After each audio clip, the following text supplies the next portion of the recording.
These are the tips that will make you go from beginner to amateur boxer in only 12 minutes. These are the most important key boxing tips that every beginner must master. Without these tips, you'll be losing every sparring fight. First tip, when I'm punching, right, I used to be in the boxing position and sometimes I would just go like this. If you're boxing like this, then this and that is open. So you gotta keep it close because you can react to the punches coming faster. Like this.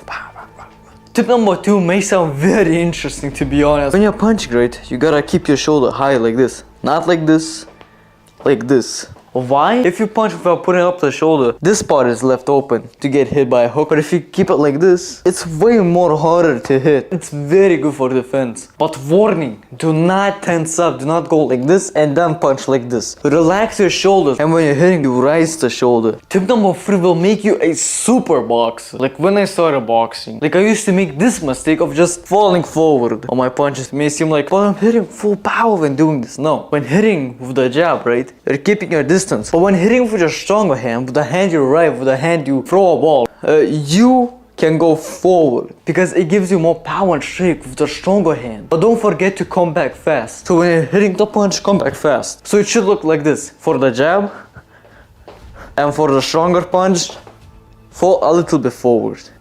You don't want to fall forward too much. This is the perfect boxing punch, but why? And what makes it so perfect? Well, stick around to find out. And don't miss a single step in this video because it will ruin your punch. Step number 1, twist your punch. When you're hitting your punch, do not hit it like this, but hit it like this. What matters is that you hit on these 2 knuckles, right? Over here. So twist your arm and hit it like this. On these 2 knuckles. Now step number 2, fully extend your arm. Do not throw punches that aren't fully extended. I mean, it may seem fast, you know, because you're hitting it like this, you know, especially on the bags. No, you gotta hit it fully. It gives you more power and more reach. Step number 3, step with your punches. When you punch, right, punch and step with your leg at the same time. So you punch and step and punch at the same time. Now on to step number 4. Twist your torso and your hips, just like this. But why? Well, because it gives you more power and it kind of helps you extend your punch a little bit. Compare it from this to this. Step number 5, twist your leg. Right now we're hitting with our weaker arm, so we don't need to twist the leg. If we twist the leg, well, it kind of puts us out of balance, but it's still good that we're stepping with the leg and twisting our chest and hips. But with your stronger hand, with the hand you right or even throw a ball, you twist the leg. So it's basically the same, just you add a twist to the leg. So you hit on these 2 knuckles, you extend your punches fully, you twist your chest, hips and leg. So it will look like this. For the jab, for the stronger hand. So now here are the answers to the questions that you were wondering at the start of the video. What and why makes this punch so perfect? Because when you combine all these tips, you will be able to reach your opponent way more better. Your punches will be more powerful. So that's my opinion of what and why makes these punches so perfect. This is the perfect footwork that you need to master as a beginner boxer. But what makes it so perfect? You'll find out in these tips. First tip, when moving forward, right, don't move like this.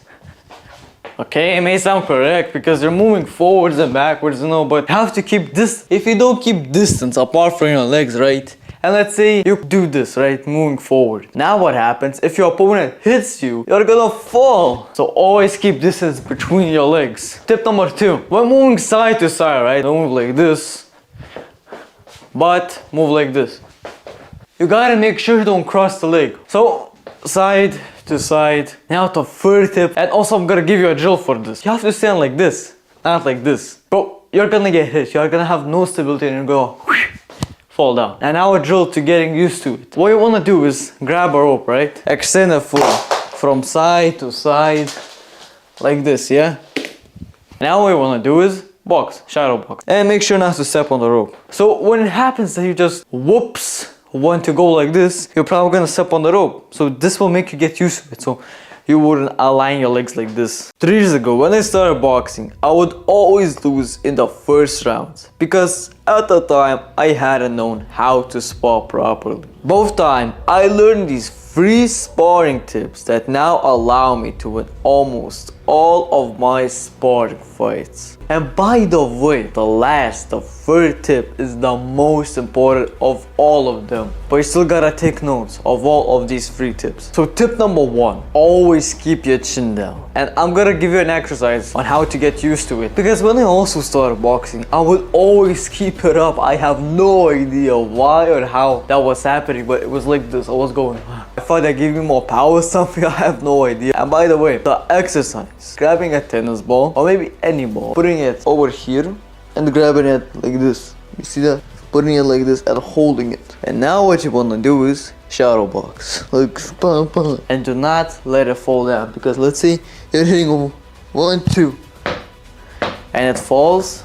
That means you're keeping your chin up. This exercise will help you get used to it. Tip number 2, it's basically fading. So let's say you hit 1, you feint, and you hit an uppercut. It's basically tricking your opponent because he's thinking, you hit 2 times the jab. So there's a probability that you're gonna hit the third jab. So they're gonna expect it and they're probably gonna dodge. So by tricking them, by going feint and then hitting the uppercut, will trick them. If you don't use the feint, your opponent's gonna expect almost all of the punches. Feinting is especially good for tricking your opponent, for making them throw out their combinations so you can catch them lacking. Now the last tip, the third tip, the most important tip for all boxers. You know, I wish I had done this sooner, to be honest. Basically, moving your head around. What? That's it? I mean, it sounds simple, but at times we forget to move, right? Because when we're boxing, we're like this.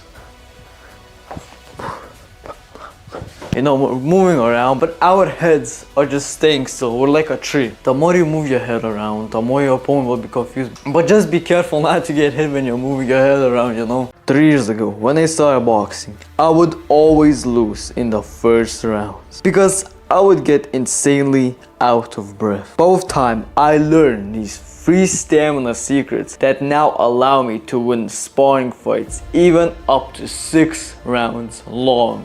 By the way, I must say, the last tip is the most important of all of these 4 tips. Tip number 1, I used to do this mistake a lot, and that was being tensed up, because I thought being tensed up gives you more power when you punch. I don't know why I thought that, but I guess that was my logic. And also, by mentioning not being tensed up, also relax your shoulders. That's tip number 2. I used to do these both mistakes. I don't know why I was so tensed up. I guess I thought it was more defenseful, it gives me more defense, but in reality just takes all my energy. Tip number 3, allow me to spar 4 rounds without running out of breath. It may sound simple, but you're probably not doing enough. It's jump roping. It's especially a good warm-up before your workout.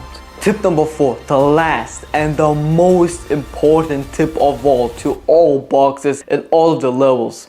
Stop hitting only hard punches. Calculate your punches. What do I mean by this? Basically, when you're hitting, right, it always feels like you want to hit always hard just to breach the opponent's defense so you can get inside their weak spot. But in reality, what you're doing is you're using a lot of energy hitting mindless punches. What I used to do to get better was hit soft punches. Hit soft. They don't all have to be hard. But let's say you hit a jab, your opponent's hands goes down. Logically, you're gonna want to hit him with a hard hook or with a hard uppercut. So don't always hit hard. How can your punching speed increase with only dumbbells? Won't they slow you down? Well, the answer is in this drill. First drill will not only make you faster, but will also improve your mentality. Just standing in place like this, yeah? Your legs standing straight, not in the boxing position, but straight. And then in place you start punching. And as the time goes down, let's say you run in place for 3 minutes. The first minute you do slow, the second minute you do faster, then the third minute you go full speed. And trust me, this will hurt your shoulders in a good way. This is good because let's say when you're sparring, right, and you have like 5 or 3 rounds, right, you get super tight and you want to put your hands down. This will make you get used to it, not putting your hands down. So this will improve your speed. The second drill, you want to shadow box with these dumbbells. But now, won't they slow you down? Shadow boxing with dumbbells will increase your speed because you're forcing your hands to get used to punching with dumbbells. Because when you punch with dumbbells, your hands are a little bit slow. The hands get used to it, right? right? And you're punching at normal speed. But when you put down your dumbbells and you're probably punching at lightning speed, drill number 3 will improve your combinations and make you a daredevil. At speed, of course. So you wanna grab your dumbbells and hit random combos. Practice, like let's say first round for 3 minutes. Here, 1, 2, 1. After those 3 minutes, right, you go into the next combo. Or you add something to the combo. So this is just to practice your combos and to improve their speed. So with any of these drills, I recommend grabbing dumbbells 1 to 2 kilograms, not more. I mean, you could try, but I would recommend 1 to 2 kilograms. How do we increase our reaction time and master superhuman reflexes with only a tennis ball? It's simple actually. I will give you these 4 drills which you cannot skip. Drill number 1 will make you never miss a punch. And it's quite simple. You bounce the ball up and down and you keep hitting it. Like what? It sounds stupid, I know, but it's like you're hitting the ball right up and down, and you're basically training your hand-eye coordination because you're catching the ball. You see that it's moving around and you're catching. Also a little bit of reaction time because you have to react when you hit the ball. You can't just let it go all the way up. And also do not just stand still and hit the ball. When you're hitting the ball, move around just like this. It's basically shadow boxing, but you're improving your hand-eye coordination. Drill number 2 will increase your reaction time a lot. You hit the ball and you catch it. Now how will this increase my reaction time? Because when you hit the ball, right, you have to catch it at the right time. You can't let it go too high. You can't catch it too early. You must catch it at the right time. Drill number 3 will make you a master puncher. You grab the ball and you start catching it like up.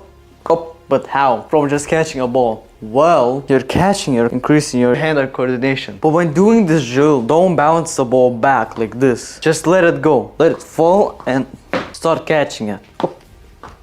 Now drill number 4 will make you have superhuman reflexes. You need to get a ball thrown at you. Like this. Let's say a ball's getting thrown at you, right? Let's say you grab a friend, right? Tell him not to throw a ball at you. Bro, you're gonna expect it anyways, you're gonna dodge various ways. But throw it at the side. Let's say the ball gets thrown over here, right? I'm standing here and the ball gets thrown over here. I have to dodge.